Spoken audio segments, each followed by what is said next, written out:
At first I was sent to Parañaque, which was a replacement depot camp, and waited for something, assignment to a unit.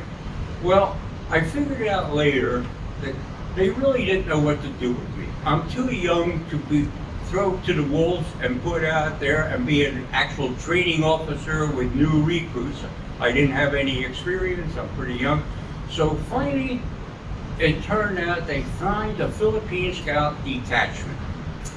Most people don't know what the Philippine Scout detachment was. Well, I'll talk to them, but it was detached from the 57th Infantry. And General MacArthur liked the Philippine Scouts. He loved them from before the war. So he decided to have 200 pre-war Philippine Scouts assigned to him as his detachment, and we guarded his office, we guarded his apartment building, and we were available for special little ceremonies. If somebody came in, you want to have a little parade, well, they organized us and we went on the parade. Now, these pre-war Philippine Scouts, you just have to realize they were really professional soldiers. And one of the things that they did is, and I was just talking to Paul about it a minute ago, they took their OD equipment, their cartridge belts, their leggings, everything, and they bleached them white, absolutely white. And then they went and had the eyelets gold plated. When whoever did their, ironed their shirt with their rice starch on starch on it, you could cut your fingers on the creases, So when these guys, and they knew how to march, they knew how to parade, they were trained. And so that's one reason MacArthur liked them. When we went on parade, we were actually a pretty unique unit.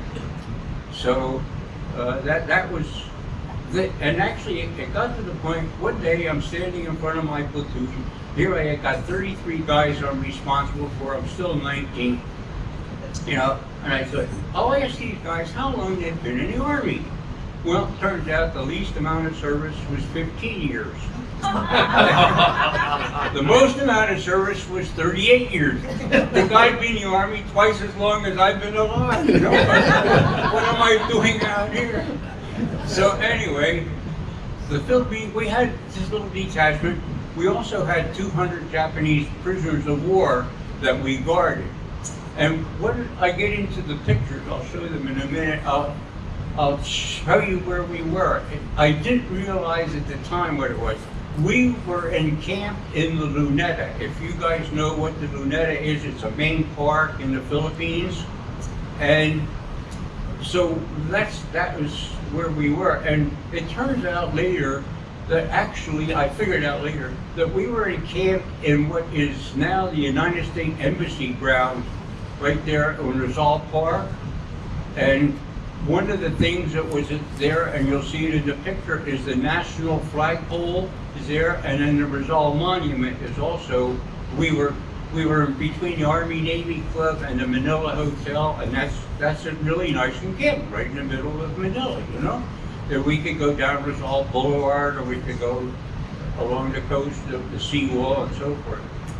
So that, the little encampment that we had, there were, like I say, 200 of the Philippine troops, and there were 22 officers, 21 or 22 officers there, 7 Americans, and the rest were all Filipino officers.